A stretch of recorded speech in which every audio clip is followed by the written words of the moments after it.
우리가 구약 성경을 분류할 때 크게 세 가지 정도로 분류하는데, 하나는 율법서로 불리우는 모세오경, 창세기, 출애굽기, 레위기, 민수기, 신명기까지 이것을 모세오경이라고 부르고요. 그리고 선지서가 하나가 있고, 그 다음에 또 하나의 부류가 뭐냐면 소위 시가서라고 분류되는 것들입니다.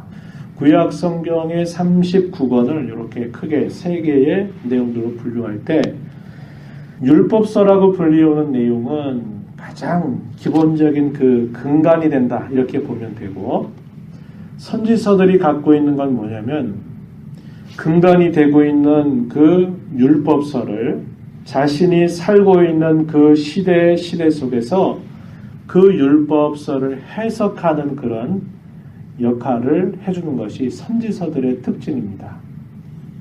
이 선지서들이 전하는 메시지가 어디에 근거하고 있을까라고 말할 때 그것이 율법서의 그런 내용들에 근거되고 있다라는 겁니다. 그래서 선지서들을 쉽게 말하면 율법의 해석이라 이렇게 봐도 괜찮습니다.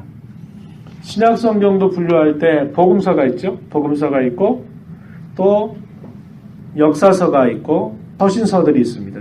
신약 성경 복음서라고 말할 때는 마태, 마가, 누가, 요한을 말합니다. 이것이 하나의 근간이고 뼈대가 되는 중요한 핵심이 됩니다. 그리고 역사서는 뭐냐면 어떻게 이 복음이 흐르는 시간 속에서 계속적으로 그 복음이 전파됐는가 하는 것을 보여주는 게 역사서고요. 서신서들은 뭐냐면 복음이 전파되는 과정에서 곳곳에 세워진 교회들이 안고 있는 다양한 문제들을 이제 어떻게 하라고 하는 메시지를 전달해 주는 겁니다.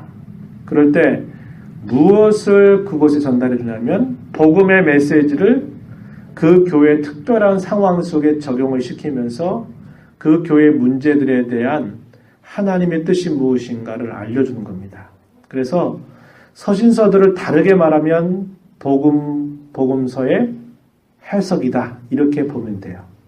그래서 구약 성경과 신약 성경이 공이 그러한 특징을 가지고 있다는 겁니다. 그래서 선지서를 읽어갈 때 우리가 가져야 될 것은 뭐냐면 율법의 내용을 그 시대의 상황 속에서 그 역사를 보면서 그 율법의 내용을 해석해 준다 이렇게 보면 되고, 신약 성경의 서신서들은 예수 그리스도의 복음을 그 교회가 안고 있는 특정한 상황 속에서 그 복음의 메시지를 그 상황 속에 풀어주고 해석해주는 역할들을 한다라는 면에서 그 맥락이 같다라는 것입니다. 그래서 모세의 율법서가 따로 있고 선지서가 따로 있다라기보다는 그런 관계들을 맺고 있다라는 것을 기억하시면서 여러분들이 성경을 읽어가는 것이 굉장히 도움이 될 수 있습니다. 호세아서가 기록되고 있는 상황은 비교적 상세하게 그 상황을 알려주는데 1절 말씀에서 표현되어 있습니다. 여기 1절 말씀 한번 보세요.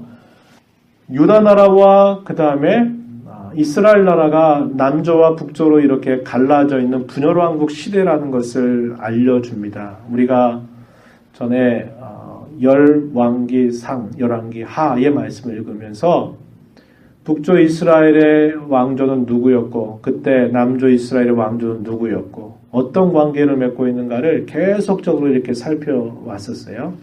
역시 그런 관계를 지금 설명해주고 있습니다. 한번 보세요. 1절에 우시야, 요담, 아하스, 히스기야 이렇게 순서적으로 이어지는 왕조들이 소개가 되고 있는 겁니다.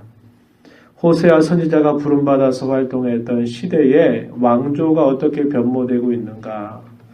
당시의 유다 나라는 우시아로부터 시작해서 히스기야 시대에 해당이 된다 그랬고요.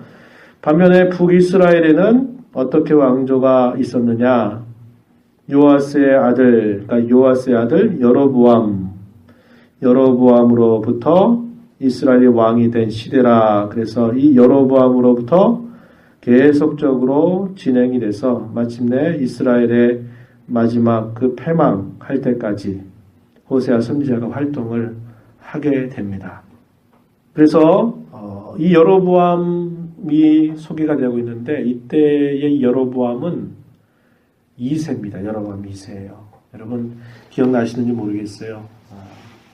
다윗의 아들이었던 솔로몬이 죽게 되면서 통일됐던 하나의 나라가 두 나라로 이렇게 분열이 되잖아요. 그죠? 그래서 솔로몬의 아들이었던 르호보암이 남유다의 첫째 왕이 되고요.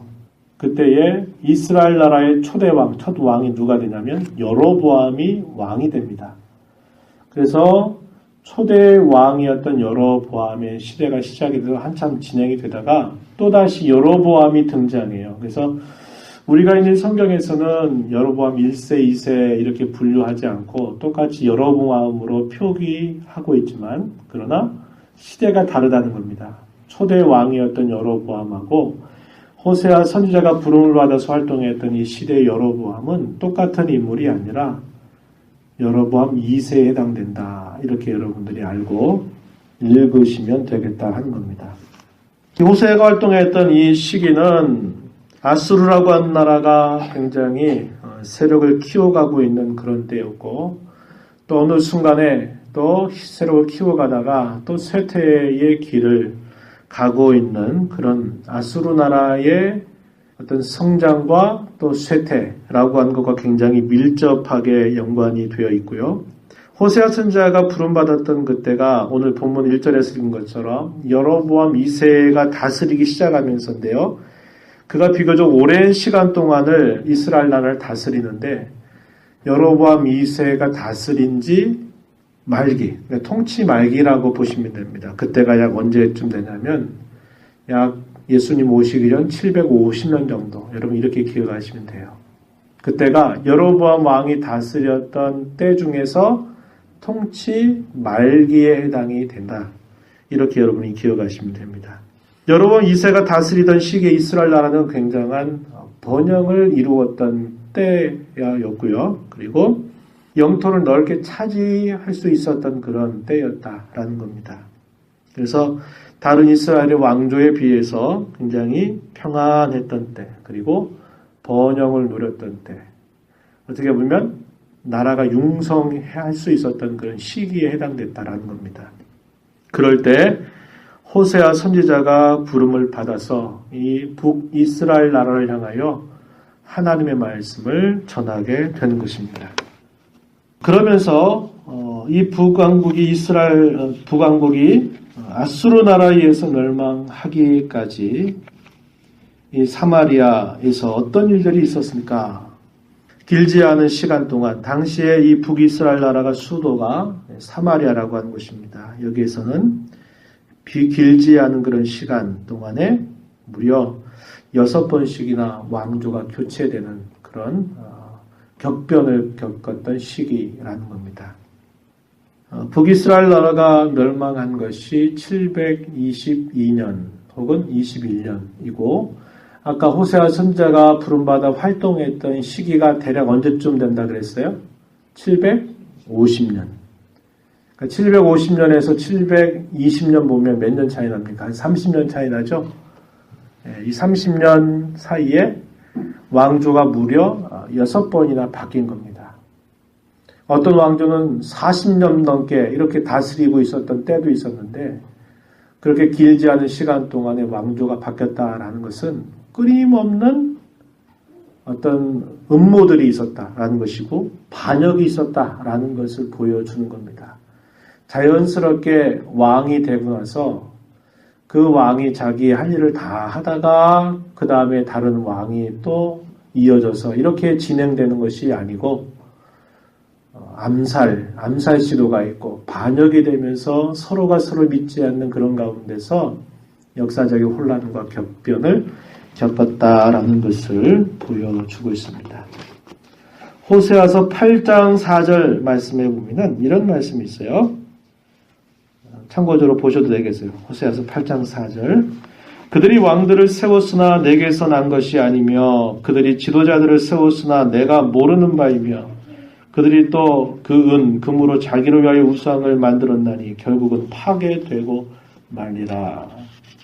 왕들을 세우는데 하나님의 뜻을 구하고 순리와 원칙과 질서를 따라서 왕을 세우는 게 아니라 자기들이 음모를 꾸미고 반역하고 죽이고 하는 일들을 통해서 자기들이 스스로 왕을 세웠다라는 겁니다. 그래서 그것이 하나님에게서 난 것이 아니다. 그들이 지도자들을 세워도 하나님이 알지 못한다. 이게 실제로 하나님 모르신다라는 뜻이 아니라 하나님의 관심과 상관없이 자기들 멋대로 그렇게 했다라는 것을 보여주는 그런 말씀이 되고 있다는 겁니다. 그래서 이 여로보암 2세가 다스렸던 그 정점에는 이스라엘 나라가 번역을 이루고 또 영토를 많이 차지했지만 여로보암 통치 말기가 되면서 급격하게 격변에 빠져들어가는 그런 시대 속에 약 40년 정도 넘는 시간 동안 활동을 했다 보니까 50년에서 750년의 활동을 40년 정도 하면은 언제까지인 겁니까? 710년 정도까지 한 거죠. 이 710년이 했다라는 말은 북조 이스라엘 나라가 720년 정도에 망하니까 이스라엘 나라의 패망을 다 지켜봤다라는 겁니다. 그래서 오랜 시간 동안 이스라엘 나라에서 활동했던 선지자, 이 사람이 바로 호세아였다라는 것을 우리에게 보여줘요. 항상 그렇듯이 시대적인 역사적인 그런 상황보다 더 중요한 것이 뭐냐? 뭘까요? 신앙적인 상황입니다. 이것은 옛날에도 그러하고 지금도 그러고 앞으로도 그럴 것입니다.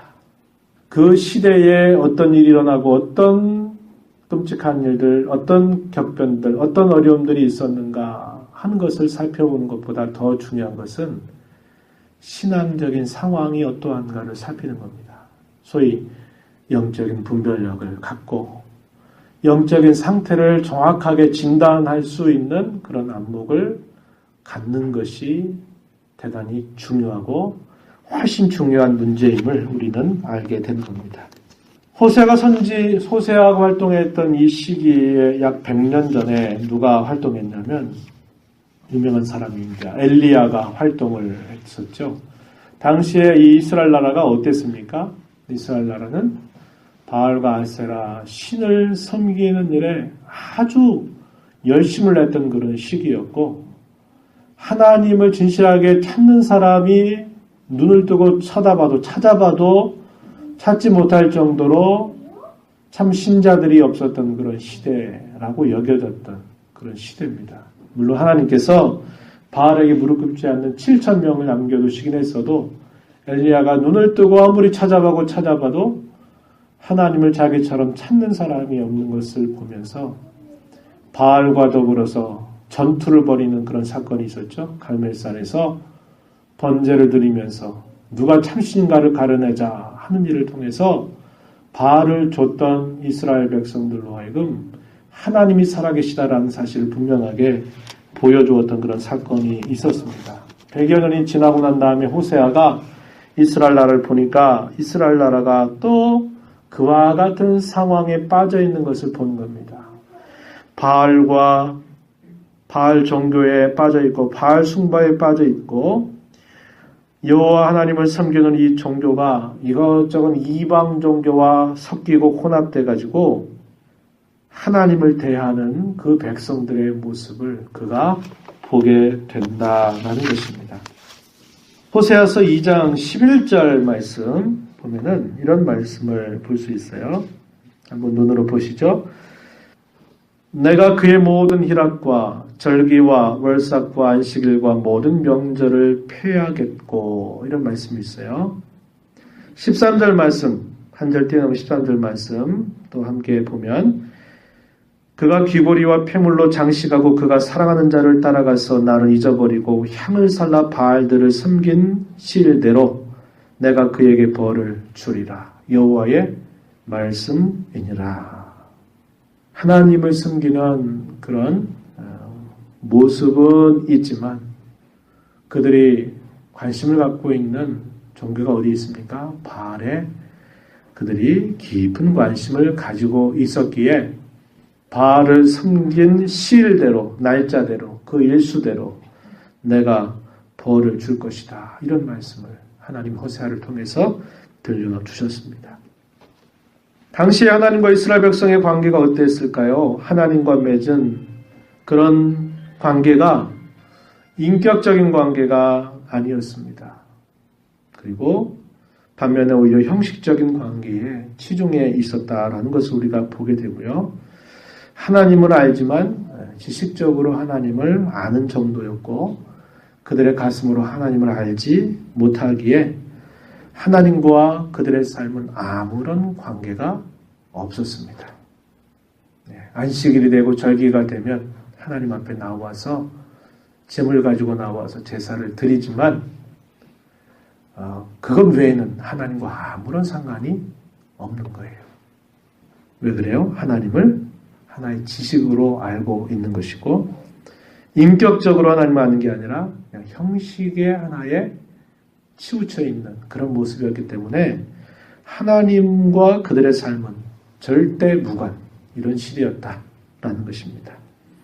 이런 시대가 되다 보니까 자연스럽게 어떻게 될까요? 하나님과 이스라엘 백성 사이에 맺어진 관계가 해이질 수밖에 없는 그런 형편이었다는 겁니다. 이게 그들의 신앙적 상황이었다는 겁니다. 이런 시대에 그가 부름받은 거죠. 아까도 말씀드렸듯이 호세아 선지자는 약 40년 동안 예언을 하면서 북이스라엘 나라가 굉장히 번영했던 그때의 끝자락에 부름을 받아가지고 북이스라엘 나라가 패망하게 된 모든 것들을 다 지켜봤던 그런 선지자임을 우리가 알게 되고요. 그가 활동했던 시기에 전한 메시지가 어떤 것일까? 그것은 북쪽 이스라엘 나라가 하나님 앞에 신실하지 못하는 겁니다. 이걸 다른 말로 음란하다 이런 말을 쓰는 겁니다. 음란하다. 그에 대해서 그들의 죄에 대한 판결을 내리는 메시지가 계속 등장하고요. 그럼에도 불구하고 그 백성들을 향한 여호와 하나님의 사랑은 끝이 없고 변함이 없다라는 사실을 메시지를 통해서 전달하는 것입니다. 그래서 이 호세아서의 말씀을 읽어보면 하나님의 백성들을 향한 하나님의 끝없는 사랑, 하나님의 불붙는 사랑, 뜨겁게 타오르는 그분의 사랑을 이 호세아서는 구구절절히 보여주고 있다는 겁니다. 그러한 메시지를 그는 전달하게 되는 거예요.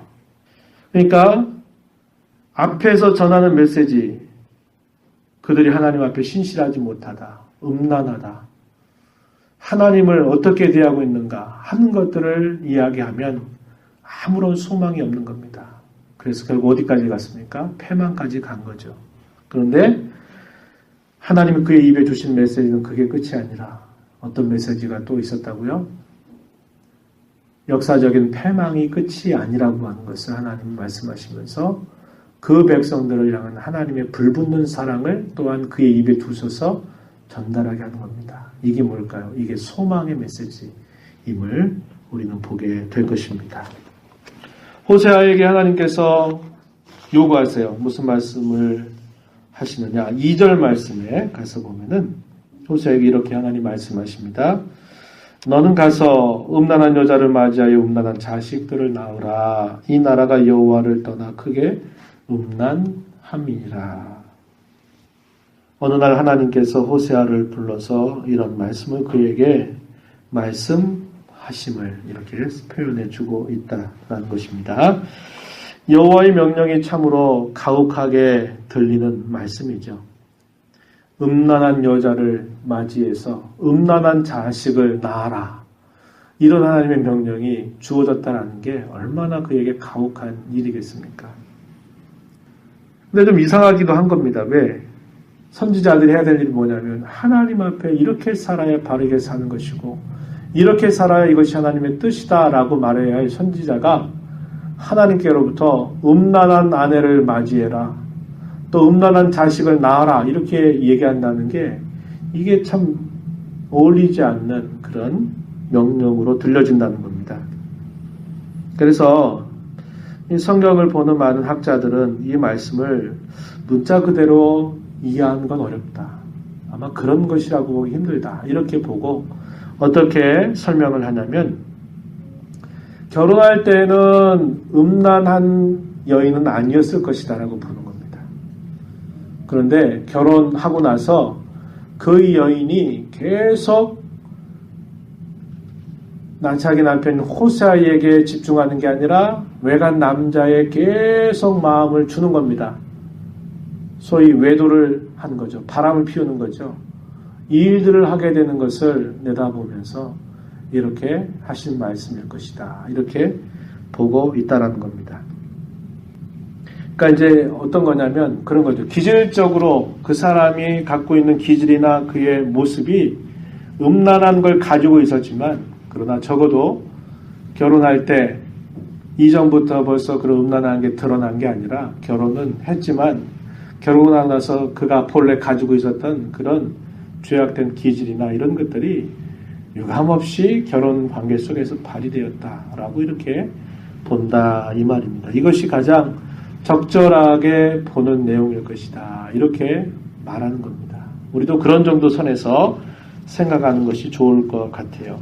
그러면서 하나님께서 말씀하세요. 그 의도를 이야기하시기를 2절 끝자락에서 뭐라고 말합니까? 이 나라가 여호와를 떠나 크게 음란함이다. 이렇게 말씀합니다. 북왕국 이스라엘 나라가 여호와를 떠나 크게 음란한 상태에 있음을 호세아에게 깨우쳐 주시려고 그러한 명령을 주신다라는 겁니다. 어쨌거나 분명한 건 뭐예요?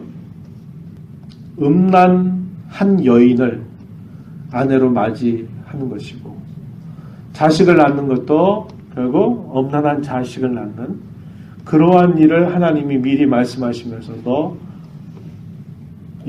그 여인하고 가서 결혼해라 이런 말씀을 주신다는 겁니다. 가혹한 말씀으로 들려질 수 있다는 거예요. 잘 아는 바와 같이 하나님께서 이스라엘 나라를 노예살이에서 건져내시고 난 다음에 그 백성들을 애굽에서 나오게 하시고 나서 그들을 시내산으로 인도하신 다음에 시내산에서 하나님이 언약을 세우시죠. 그래서 나는 너희의 하나님이고 너희는 나의 백성이다 라고 하는 이 관계를 하나님이 그 백성들에게 말씀하시면서 그 관계의 근거에서 하나님이 십계명도 주시고 또 그들에게 제사에 대한 여러 규례들도 주시면서 소위 율법의 말씀을 이렇게 기록된 형태로 해서 그 백성들에게 건네주시면서 이스라엘 백성들의 새로운 출발을 하나님이 말씀하신 겁니다. 그 새로운 출발이 뭡니까? 바로 언약의 백성이라고 하는 것이고 하나님의 말씀을 그들이 앞세우고 그 말씀을 따라 사는 백성이 되게 하셨다는 겁니다. 이걸 다르게 말하면 결혼관계라고도 표현할 수 있는 거예요. 하나님이 종살이하던 볼품없었던 이스라엘 백성들을 구출해 내신 다음에 그들과 새로운 관계를 맺으셨는데 그게 마치 결혼관계와 비슷하다 이 말입니다. 하나님이 호세아에게 너 가서 너 고멜이라고 하는 여인을 내 아내로 맞이해라. 그러면서 그 결혼을 시작할 때에는 문제가 드러나지 않는 것처럼 보였다는 겁니다. 새로운 출발이었어요. 그런데 이스라엘 나라가 시간이 흘러갈수록 어떻게 합니까?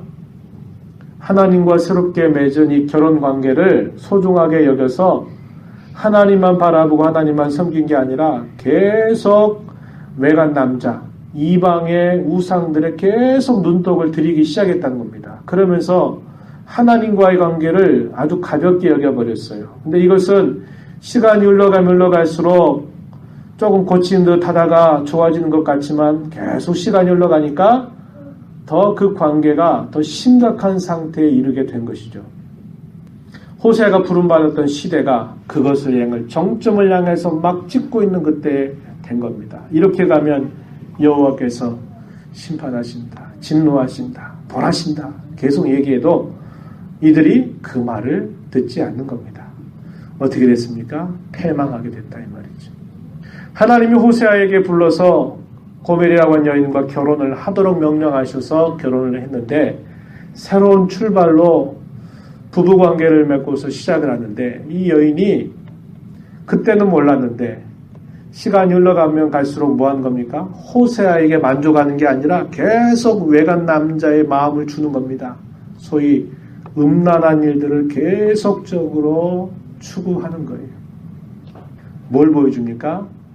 하나님과 이스라엘 백성과의 맺었던 그 관계를 이스라엘 백성들이 그토록 하찮게 여기고 하나님을 멀리하고 있는 그 모습을 하나님이 호세아에게 그의 가정사를 통해서 이것을 보여주기 위해서 하나님이 그렇게 하라고 명령을 내리셨다라고 하는 것이죠.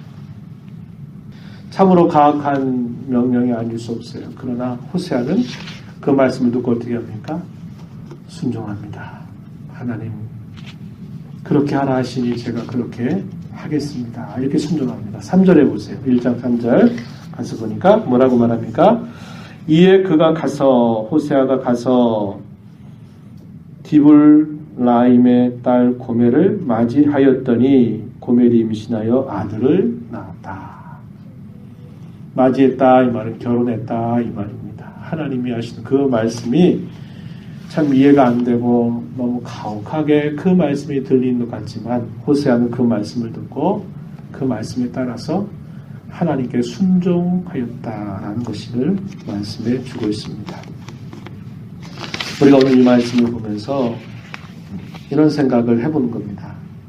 우리가 이 시대 속에 일어나고 있는 다양한 우리의 어떤 상황들을 보게 되는 겁니다. 또 겪어보기도 하고 때로는 그것을 말로 듣기도 하고 그죠? 또 책을 통해서 보기도 하는 것입니다. 그러나 그거보다 우리에게 더 중요한 그런 시각이 뭐라 그랬나요? 신앙의 상황을 읽는 눈이다 그랬습니다. 예수님께서 일찍 이런 말씀을 하시죠. 하늘에 먹구름이 들이오게 되면 비가 올 줄 알고 또 그것이 심하면 번개도 치고 우레도 칠 줄 아는 걸 알면서 청기는 너희가 분별하면서 왜 이 시대를 분별하지 못하느냐 그런 말씀을 주께서 하신 바가 있습니다.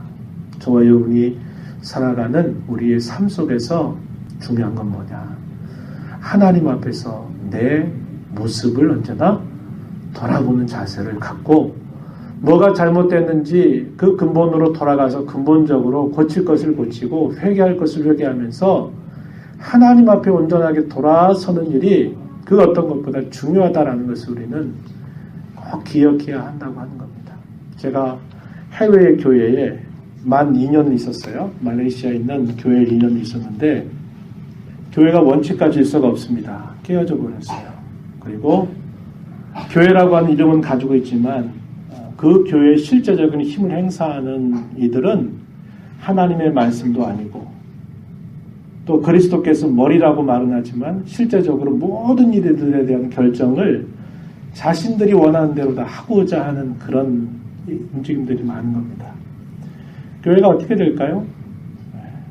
계속 사건이 터지고 분열이 되고 아픈 일들만 계속 일어나는 것입니다.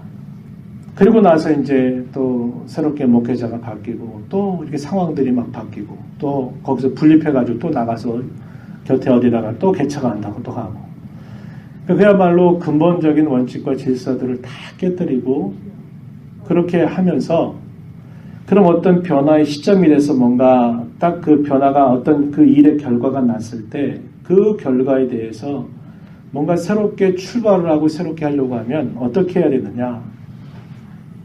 어떤 모습으로 우리가 이러한 결과를 맞게 됐는가를 생각해보고 말씀에 귀를 기울이고 그 말씀으로 돌아가서 우리의 근본이 뭐가 문제인가를 찾아가야 되는데 여기에 관심이 없는 거예요. 어디에 관심이 있느냐? 새롭게 뭔가 이제 결과가 나오고 뭔가 새롭게 시작될 때 어떻게 하든지 또 자기가 힘을 또 행사하려고 자기 목소리 높이고 막 그러면서 또 뭔가 해보려고 또 이렇게 하는 겁니다. 그래서 뭔가 되는 것 같아요. 근데 그게 됩니까? 안 되게 돼 있어요. 왜? 하나님의 교회는 그렇게 되는 게 아니거든요. 자신의 결과에 대해서 그 결과를 돌아보고서 이것이 하나님 앞에 잘못된 것이니까 이것에 대해서 회개하고 다시 말씀으로 돌아가서 그 말씀에 귀를 기울여 듣고 회개하고 고치고 바꾸는 그런 일들을 통해서 가야 교회가 다시 어떤 그 힘을 그리고 그 자세를 질서를 만들어 가는데 그런 거에 관심이 없는 거예요. 환경이 바뀌게 되면 또 그 환경 속에서 또 이제 자기의 소리를 드높여 가지고 막 하는 거예요. 그러니까 계속적인 악순환이 일어나는데 이 악순환이 똑같은 악순환이 아니라 갈수록 더 어떻게 될까요? 나빠지는 그런 악순환들을 계속 겪어가는 것입니다. 우리 한국에 있는 대형 교회들은 안 그런 것 같죠? 그렇습니다. 어떤 교회가 크게 문제가 나가지고 분열이 돼서 소위 깨졌다고 말이죠. 깨졌는데 깨지면 많은 사람들이 어디에 귀를 기울여야 될까요? 왜 우리가 이렇게 됐을까? 하나님이 주신 기회를 어떤 면에서 잘못 썼을까를 돌이키고 말씀으로 돌아가야 되는데 사람의 마음은 말씀에 관심이 없어요. 관심이 없어요. 새롭게 반기고 새롭게 시작되는 그런 가운데 또 어떻게 해야 될까를 또 자기들의 목소리를 높이면서 또 뭔가를 하는 거예요. 그러면 그 교회가 어떻게 될까요? 바르게 잡힐까요? 잡힐 수가 없어요. 그 교회는 계속적인 악순환을 거듭하다가 세상의 만물에 찢기처럼 버려짐을 당하는 그런 일들로 결국 가게 되고 만다는 것입니다. 뭐가 문제일까요? 영적인 그런 분별력을 완전히 상실해버린 게 문제고 그런 모습 속에서도 하나님의 말씀을 들으려고 하지 않는 것입니다. 우리에게도 이렇게 된다면 소망이 없어요. 소망이 없어요. 상황이 바뀌면 뭔가 새롭게 시작한다? 아니요. 그렇지 않아요. 절대로 안 그렇습니다. 상황이 바뀌어도 하나님의 말씀으로 돌아가는 일 없이 그분의 말씀 앞에서 우리의 삶을 끊임없이 살피는 일 없이는 절대로 바르게 갈 수 없고 세워질 수 없어요. 이것은 역사가 보여주는 아주 크고 큰 교훈입니다. 우리가 지금 이 동시대를 살면서 보고 있는 그런 여러 모습들이 그러하다라는 것입니다.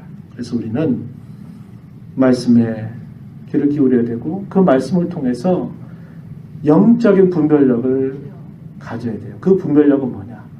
하나님과의 관계입니다. 하나님과의 관계. 거기에 있다라는 것을 우리는 기억해야 돼요. 우리가 이제 그 내용들을 이 호세아를 통해서 계속 살펴보게 될 겁니다. 그리고 또 한 가지 말씀하신 하나님, 그 말씀하신 하나님 앞에 순종하는 호세아의 모습을 우리는 보게 되는데요. 하나님과 우리의 관계를 다르게 묘사해 볼까요? 아까 뭐라고 이야기를 드렸냐면 하나님과의 인격적 관계가 아니라 형식 관계를 치우쳤다. 하나님을 가슴으로 하는 게 아니라 뭐로 한다고요? 지식으로 알았다. 그랬었죠. 그게 당시의 문제였습니다. 하나님과 우리의 관계를 또 다른 말로 말한다면 말씀 관계예요. 왜? 하나님은 항상 우리에게 어떻게 나타나시느냐? 말씀하시는 분으로 나타나십니다. 그럼 우리는 그 말씀을 받는 자로 어떻게 그 말씀에 반응하는 것으로 나타나야 돼요. 그게 뭡니까? 그 말씀에 귀를 기울이고 그 말씀에 순종하는 것으로 나아가는 겁니다. 이것이 하나님과 우리와의 관계예요.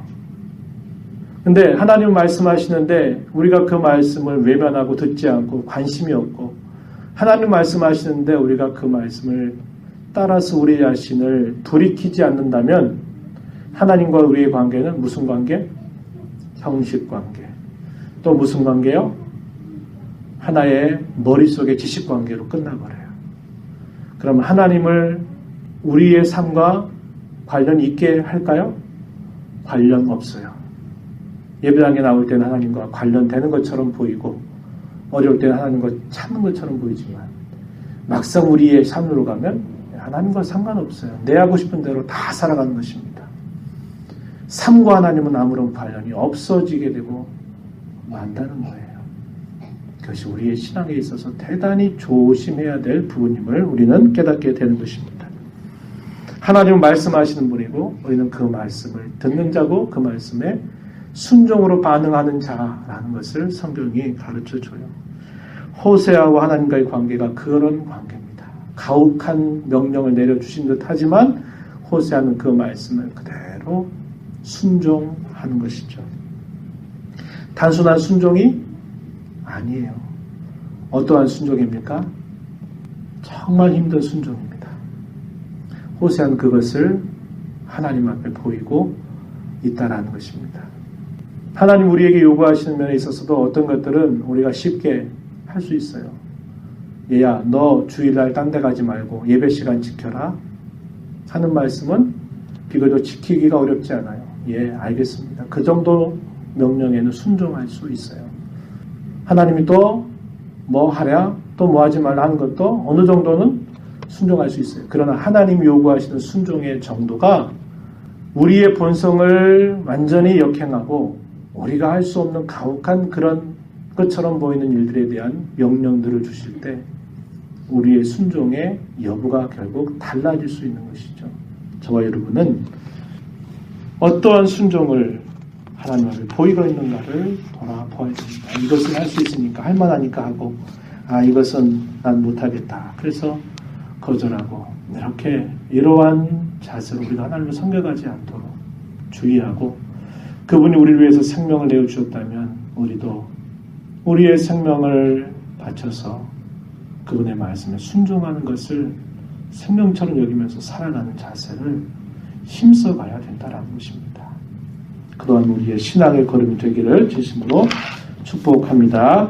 하나님 아버지 감사합니다. 호세아의 말씀을 이제 주께서 은혜를 주시는 대로 저희들이 함께 살펴가게 될 것인데 그 시대에 처해져 있는 역사적인 상황보다도 영적인 상황이 어떠한가가 더 중요함을 저희들에게 말씀하여 주십니다.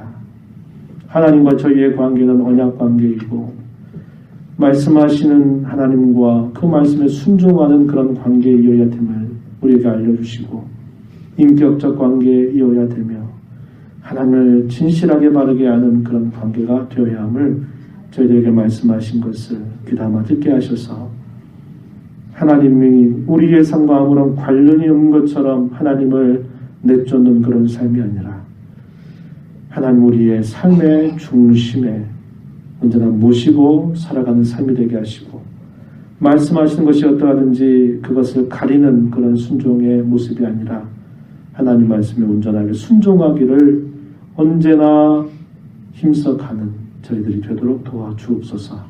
귀하신 예수님 이름으로 기도하옵나이다. 아멘.